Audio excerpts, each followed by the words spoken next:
అండి. నమస్తే, మీ కుమారినండి. ఈరోజు మన వీడియో ఏంటంటే చేపల కర్రీ అండి.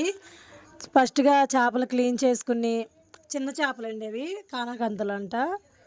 ఆహ్, క్లీన్ చేసి పక్కన పెట్టుకుని, ఉల్లిపాయ, పచ్చిమిరపకాయలన్నీ ఏగిన తర్వాత దాంట్లో టమాటా కూడా ఎయ్యాలండి.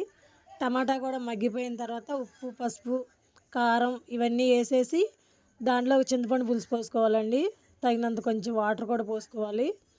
ఎందుకంటే మనం పులుసు ఎంతకావాలో అంతవరకే పోసుకోవాలండి. ఇవన్నీ కొంచెం ఈ వాటర్ మరుగుతా ఉండంగా ఈ పచ్చి చేపలున్నాయి గదా! దాంట్లో ఏసేయాలండి. ఏస్తే దాంట్లో ఆ వాటర్‌లో ఉడికితే చాలా బావుంది. ఫస్ట్ ఏత్తే పీకుడయిపోయిద్దండి. ముక్క విడిపోయిద్ది గదా!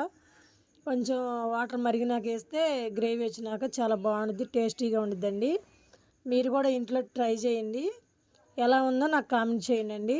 చాలా బావుంటదండి. అంటే నేనెప్పుడు కానాకందలండి నేనెప్పుడు తీసుకోలేదండి. చాలా బావుంది. చూడండి. మన వీడియో నచ్చితే లైక్ చేయండి.